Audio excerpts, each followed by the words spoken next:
ふわっと上にかぶせる形、グロッタ姉さんの釜。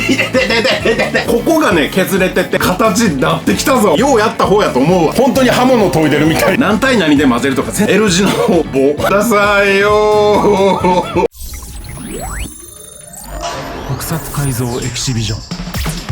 さあこんにちは、パウチでございます。今回も何かを作るんです。ちょっと改造とは違うんだね。だから前回の動画も改造ではなくて今回も改造ではないってなるともう改造やめちゃうのって思うかもしれないけど、そんなことはないんです。改造は大好きなのでまた次回から始めていきますが、今回はねちょっと僕初めての試み、ゼロから何かを作るっていうのをやってみます。何を作るかと言いますと、前回の動画で伏線張ってましたね、あれです。グロッタ姉さんの釜。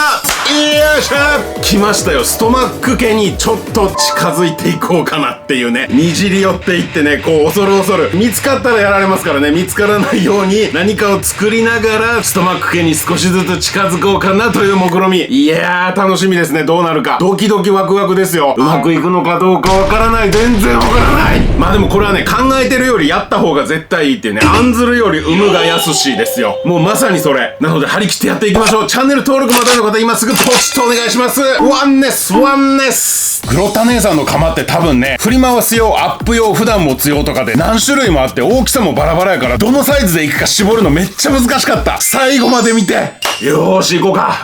今回ねこの大釜を作るにあたってサバゲーアーマー勢というくくりに入る人たちがたくさんいらっしゃるんだけど、そのグループからうちのチャンネルだと前から紙切り道具としてワンネスたちは認知してくれてると思うんだけど、普段からデカ武器をたくさん作ってるねタイガーさんね、タイガーちゃんという方いらっしゃって、その方に相談しました。もう素材を先に見せちゃうとこれなんだけど、ドカーンとね、これは入れて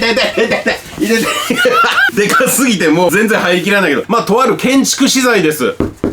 こういう素材、もう曲がるんだけどめちゃくちゃ頑丈っていうね、こういう建築資材がありまして、これは聞くところによると山道とかで崖でさ、その土砂崩れがしそうな崖にコンクリートでブワーって壁作ってたりするでしょ。あそこのコンクリートに衝撃が走った時に割れないようにする緩衝材としてこういうのが入ってるんだって。だからみんなもコンクリートの壁1枚隔ててこれは見てるはずなんですよ。でこれを切り出して形を作ってやってみようかと思います。でタイガーちゃん東北にお住まいなんだけど、わざわざうちまで素材持って来てくれて、でいろいろ教えてもらいました、作り方で。こういうボードから削り出しで一緒にナイフ作ってみようっつって、タイガーちゃんがこっちでね、僕がこっちっていうので、こういう作品もできるんだなというね、一緒にものづくりをするっていうのはすごい楽しいなと思いました。ちょっと角度はるばるタイガーちゃんありがとう。本当にいろいろ勉強になりました。ありがとうございます。最初にお礼をねしっかりと伝えて大釜作っていきたいと思いますけど、それでまず何からいこうかなというところなんだけど、まずはやっぱり本編7話の最後にグロッタ姉さん出てきて釜を出現させて、8話の冒頭にバレンと死闘を繰り広げましたね。あの戦闘本当にかっこよくて、いや改めて見てね、いやようこんだけ動けんなと思って、すごいもんやなと思ってしっかり釜の形状を確認しました。でそのまず釜の部分から作っていこうと思いますが、ダン型紙です。一応なんとなく書いてみました。ポコンポコンポコウニュンというね。でここがグリーンとカーブしててのペコッで、ここがね削れててピンク色の刃が出てるんですよね。こっちはほぼ黒でっていう感じで釜作っていこうと思います。もうねなんせ初めてだからね、本当にこれでできんのかどうかっていう不安もありますけど、これいやどうしようかな。どうやってこれマジで動画にどう収めろっていうね、これ無理やろ。無理やろ。いやどうしようかな。でかすぎてやり方がよくわからんけど楽しんで進むしかないよね。これ天カメに映ってることを祈るしかないんだけど、一応この辺までの感じで少し切ってみます。もうカッター入れればね簡単に切れますんで。さあいよいよ始まりました。はい、こんな感じ切れましたね。今刃がここにあります。下に行きます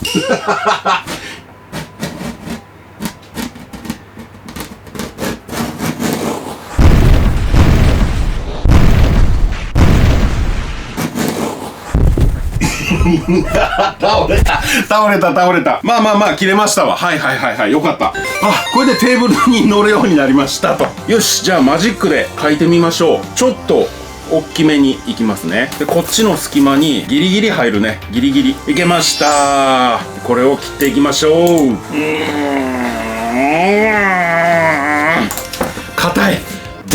まず1個取れました。いやー、やっぱ形になるといいね。これ立体になると途端に雰囲気出るね。うわ、楽しい。やば。へー、こんな感じなんや。はい、2枚取れました。これで貼り合わせるとこんな感じ。あ、いいですね、いいですね。いい厚みです。どうしようかな。これもう1枚分いるかな。この刃の部分、このぐらいかな。多分削るんですよ。はい、ここ削りますね。で、この辺にズボッとこう芯になるものを突っ込んでおいた方が頑丈なんですね。その芯とするものはこれ、ホームセンターに売ってる塩ビパイプ、直径は2センチぐらいかな。これをズボッと刺すんだけど、当然こんなに長さいらないので、まあ30センチぐらい切っとこうかな。久しぶりに行ってみましょう。丸のこチャンス。いいよすぐでしたけどね。こういうエルボーっていう、L 字の棒L 字の棒でエルボーじゃない。多分このエルボー、この形状だと思うんだけど、こんな感じでつけといたらいいかな、多分。ここ線引きます。1センチ分の深さを削り落とすために細い切り込みを何箇所も入れて、もう地道に削っていったんだけど、多分ね、2、30分はかかったね。こんな感じで、やっと溝が掘れました。いや、大変やった。ほんで、これを、こんな感じでカポンと入れてね。まあ、入ってますわ。入ってますが、これを、こっちも、もう一回やらなあかんねん。もう、しんどい。マジか。これの繰り返しな。このコスプレ武器制作。大変やな。ほんと皆さんお疲れさんです。すげえな。こんな感じで作ってんねや。いや、楽しいのは楽しいで。楽しいからやってるんだけど、大変やわ。いや、すげえな。でもこれやっぱ真ん中まで届いてないな。ちょっと説明聞いて。今僕が必死にカッターで削ってた溝は、こうやってパイプを半分沈めて、で、上にも同じだけ溝を掘ったものをかぶせて、パイプを完全に隠すためのものだったんですね。で、一生懸命削ったんだけど、結局やっぱ浅くて、いざパイプを入れてみたら、こんだけしか入ってなかったんですよ。で、これパイプを半分まで沈めないと、上下できっちり真ん中にならないので、直径2センチのパイプなので、1センチ分掘らなあかんかったのに、掘り切れてなかった。もう大体これぐらい掘れてなかったってことで、いやもうめっちゃ大変やねん、このカッターで削るのは。だから結局ね、もうハンダゴテで溶かした方が早いかもなと思って、ちょっとやってみることにしましたというね。いや、これ試行錯誤。おもろいけど大変やな。でもものづくりしてんなっていう充実感はすげえ感じる。これどうなんやろ。思いっきりグンってやれば肩つくのかな。あ、ついた。オッケー。ここまで。よっしゃ。いいぞ。落書き。だからなんていう。全くいらん工程やで、これね。じゃあちょっと最初から全部ハンダゴテっていうのもやってみよう。ハンダゴティング。見てみ、このサクサク具合。ちょっとコツはいるけど、圧倒的にハンダゴティングが早いわ。よし、じゃあ合わせてみて。あ、行きましたね。ちょっとここくぼみできちゃったね。棒の穴を開けすぎちゃって壁が薄くなってしまったよね。この辺がやっぱね、初心者やわ。でもまあ入りましたね。芯が入りました。じゃあここに G17 べったりつけて、うわーっとね。よし。はい、これでがっちり固まるまでコンクリートブロックでも乗せて置いとこう。ほんでここまでの分編集してくるわ。いや、初めての手法やからね、編集もどうしたらいいのかなと思ってワクワクドキドキやね。初めてのことするときね、みんないつもちょっと怖いと思うんだけど、やってみるべきよ、やっぱり。それ乗り越えた先にすごい楽しさがあるから、そこを見てね、進んでいこうぜっつって。いや、煙休憩。改造スタートのイラストでおなじみフリーイラストレーターの猫覆面さんが描いてくれた僕のイラスト、この筆で描いたようなド迫力のイラストが T シャツになりました。 YouTube から飛べるすずりというサイトで販売中です。前からちょこちょこ動画内で僕が来て改造してるので、気にしてくれてたワンネスもいらっしゃると思うんだけど、実際に売ってますのでね、ぜひとも手に入れていただきたいです。 T シャツはこうやって色のとこ開いていただくといろんな色用意してます。サイズもね、各サイズあるので全員にぴったりの T シャツがあると思います。猫覆面さんは X で活躍されてて、いろんなイラスト描いてらっしゃるので、ぜひフォロー。あと他にもいろんな商品売ってますんで、一回見るだけでも見てみて、もしかしたら気に入ってもらえるのはあるかもよ。よろしくお願いします。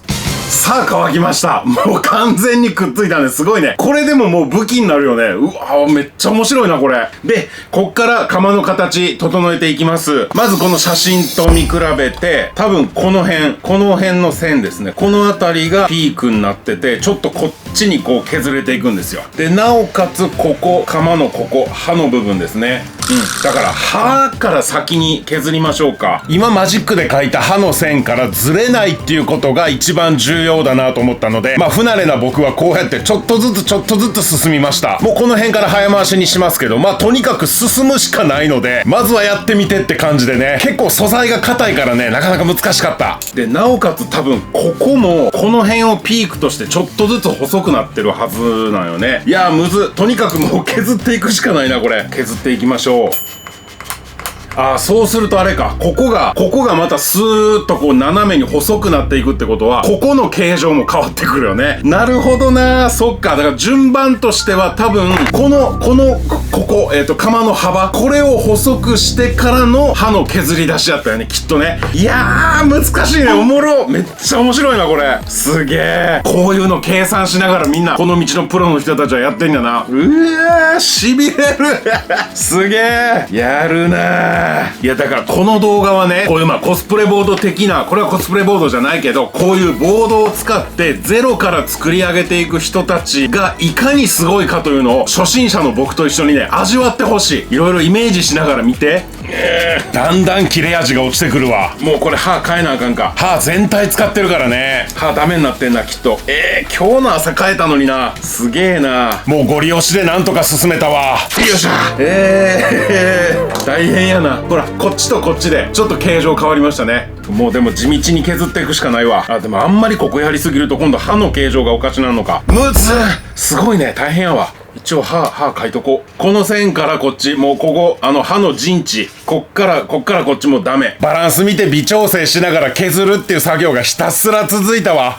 ラケシスちゃんご地蔵デザイン紹介コーナー。やっぱバルバラドご地蔵を元にデザインするっていうのがやりやすいのかな。手書きで説明書いてくれたりしてね。ありがとう。おー、なんか形になってきたぞ。いいね。立体的になってきた。すごい武骨。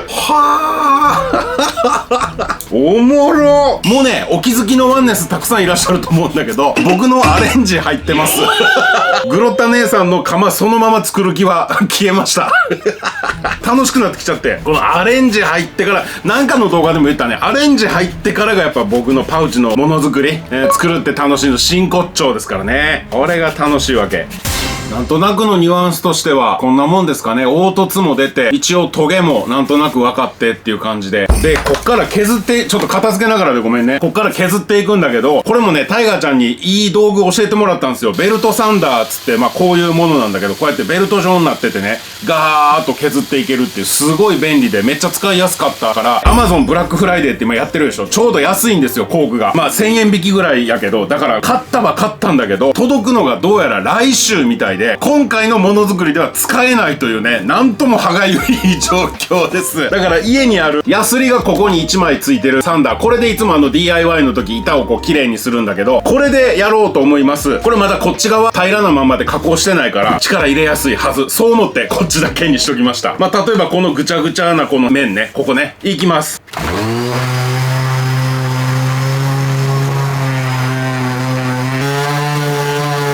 こんな感じでちょっと綺麗になりますね。はい、ビフォーアフターこんな感じです。だからこの調子でガンガン削っていけばおそらく綺麗になるんだけど、かなり時間かかるのでこっちでやっときます。はい。で全部綺麗になったのがこんな感じ。とりあえず綺麗になってきた。まだ完璧じゃない。でも外も暗くなっちゃって全然明かりもうダメでしょ明かりが死ぬと画質が死ぬから今日はここまでかな。でも綺麗になるもんですね。根気強くやればね。さっきのサンダーの他に卓上グラインダーっていうのも使いました。本当に刃物研いでるみたいでね、すごい気持ちよかったんですよね。これを繰り返す。いや裏面はまだ全然何にももうほぼ平面少し手応え感じました。僕パウチいける気がしますじゃあ、今日はこの辺でフィニ。また明日ね。ありがとう。私ですわっていうね、これいいね。ラケシスちゃんご地蔵デザイン紹介コーナー。みんなそれぞれ面白いね。でこれバルバラ社背負わせんのめっちゃ可愛いな。ありがとう。さあ次はここのぼっこりを作っていきましょう。釜の端っこから出てるパイプを中に入れ込む感じで作っていきます。だからこれもパイプが入る隙間をハンダゴテでジャーっと溶かしてそれを2つ作る。もうやっぱねゴティングの時に煙がすごいから窓開け放ってやってます。なので大声で喋れないのでセリフは後取りでやってます。でこれを貼り合わせてこんな感じ G17 をたっぷり塗ってがっちり固定。これで OK と思ったら棒を入れる穴をすっかり開け忘れてたので後からゴティングでグイグイ開けてます。でこうやって無事に入るようになりましたと。上にコンクリートを置いてがっちり固めます。いやすごいもんやね、このボードで何かを作っていくっていうね、ものづくりの真髄を見てる気がするよ。はい、固まりました。穴開いててね、こっちとこっち穴開いてて固まりまして、釜と一回外しました。この棒で繋いでたというね、ここまでがおさらいですけど、今度はこれの形を整えます。バーン。はい、印刷しました。ペラペラの紙ですけどね。イメージとしてはこんな感じになるわけです。でも、ここの部分、ここの線、今釜の方が大きいんですね。でも、本当はこの線の内側から釜が飛び出してほしいわけ。だからどうするかというと、下を削っていきます。ここの下ね、ここの下を削ります。型紙の位置を印つけて線を引いてそこを削り取っていくと。大きさとしてはこんな感じでいいですね。いいですね。型紙通りの線を引いてあとはまたひたすら削っていく。このカーブの部分がねかなり削りにくかった。これも経験によってやり方がいろいろ見えてくるんやろね。またサンダーと卓上グラインダーでこの辺整えたのがこんな感じで形整いましたね。でまだでもちょっとね磨きが甘いんですけど、これは来週ベルトサンダーが届く予定なのでそれを使って整えていきたいと思います。この辺のカーブとかはねもう無理だわ。これようやった方やと思うわ芯を突っ込んで合体でさらに長い棒が入るとザンいいね、形になってきたよ。すごいすごい。ここの装飾は後編でやりますけどシミュレーションとしてはこんな感じですね。いいすごくいいぞ、すごくいいぞ。よし、じゃあねここはもう少し綺麗に磨くので後にしといて、これはねもうこれでいいと思うんです。なので下地塗装前の下地としての仕上げ、ややこしいけど本仕上げじゃなくて下地の仕上げってね、それ仕上げって言うのっていうね。料理でいうところの下準備、揚げ物でいうところの衣つけた状態に持ってくみたいなことほんまに合ってんのかこの例え。いいや。ヒートガンを浴びせるとねこの素材って気泡がいっぱい開いてるんですよ。ちっちゃい目に見えないような気泡、それがギュッと締まって下地材とかそういう塗料とかそういうものが乗りやすくなるんですって。タイガちゃんに教えてもらったんだけど、だからちょっとヒートガン行ってみたいと思います。ヒートガンよっしゃ行くぜ。これもやりすぎ注意ですね。焦げちゃうとまずいので、これカメラで違い映るかな。ちょっとツヤが出てきてんのわかる？上が当ててる、下が当ててないっていうので、ちょっとわかるかな。ほら、光沢が生まれてるでしょ。これでね、この素材がギュッと縮まったっていうことなんですよ。これを全体にしていくわけ。で、これも地味な作業なので飛ばします。全体にヒートガンをお見舞いしたのが、はい、これで全体にツヤが出てキュッと締まりましたね。少し硬くなりました。ただね、この刃の部分の合わせ目、もうこういうのも正直に見せますけど、開いちゃったね、熱によってね。これはどうしたらいいのかな。もうそのまま行くか、瞬間接着剤とかやってみようか。やらんよりはちょっとやってみた方がいいけど、この辺は調整するとして、次の工程行ってみましょう。うわー、ツヤ出てきてるわ。綺麗になっていく。嬉しい。ザーン。下地材として造形ベースを塗るんですけど、これね前にね僕全部水でちょっと薄めちゃったんよね。でそれがね余計なことしちゃったかなと思ってて、伸びがすごく悪かったんですよ。ほんで水で薄めるんだよって聞いてたんで、じゃあ全体を薄めといた方が次から楽やんと思ってやったんですけど、どうやらねザンアクリル絵の具、100均に売ってるやつですけど、アクリル絵の具と造形ベース相性がいいらしくて、墨汁を混ぜるっていう人もいっぱいいるんだけど、アクリル絵の具と混ぜるとすごく伸びがいいよってタイガーちゃんが教えてくれたのでちょっとやってみたいんだけど、もしかしたらこの水で薄めたのが余計だったかもしれないよね。でこれは下地なので何色でもいいなと思って適当に僕が行ったダイソーに売ってた緑色を買いましたけど、緑じゃなくてもいいと思います。こんな感じでどのぐらい入れんねろ。今で半分も入ってないか、3分の1ぐらいか。緑色になってきましたね。何対何で混ぜるとか全然聞いてないねんな。ちょっと塗ってみましょう。どんな感じか。綺麗ないい色で、これ伸びがいいのかな。どうなんやろ。水でそもそも薄めてるからな。どうなんやろな。わからへんけど伸びいいんちゃうかなさっきからずっと適当なこと言ってるけど多分伸びええんちゃうかな。これでも筆跡がつくね。やっぱりねつくだろうなっていうのは分かってやったんだけど、筆跡がつきますね。試しにスポンジいってみましょう。これは前回の動画で錆塗装した時と同じスポンジです。100均のスポンジです。スポンジはね、いいいと思う。塗り心地はいい。塗り心地はいいんだが、結局太い筆かこの線は。でも綺麗やな。すごく、線が統一されて、綺麗ですね。この鎌に沿った線が入ることで、長く見えますね。目の錯覚で。へえ、面白いんじゃないかな。効率も良くなった。すごいね、作業効率アップ。あとファンデーションをこう、パタパタする、なんか丸いやつ。あれもいいってネットで見た。バーンはい。塗れました。下地、これで本当にいいのかな。ちょっと乾いて上に塗料塗ってみないとわからないけどね。まあ多分いいんでしょう。おそらくね。絵の具のノリは良かったんじゃないかな。いや、造形ベースとアクリル絵の具のその混ぜる比率が良かったのか、スポンジが良かったのかっていうのはちょっと初心者の僕にはわからないんだけど、これはね、ちょっとベテランに判定してもらいたいところですが、まあ、僕がベテランになっていくしかないかな。かっこいい。僕がベテランになっていくしかないかな。なんて言ったの？僕がベテランになっていくしかないかな。いや、聞こえてますけど。なんて？僕がベテランになっていくしかない。もう一回言って。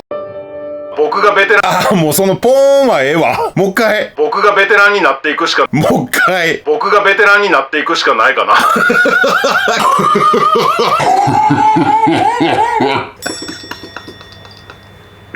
ダサいよー。ダサいよー。僕がベテランになっていくしかない。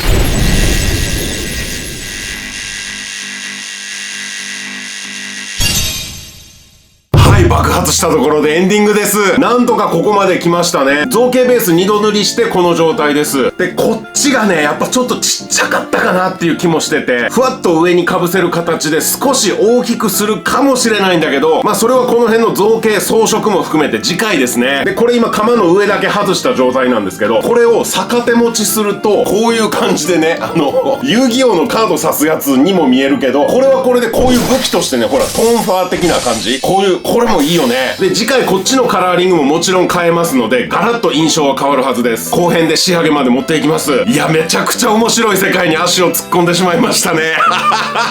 まあ、次回も見てください。チャンネル登録よろしくね。ありがとう。ワンネス。君が選べる選択肢は2つだけ。再生リストでガンガン見るか、他の動画を見るか、チャンネル登録して戦え。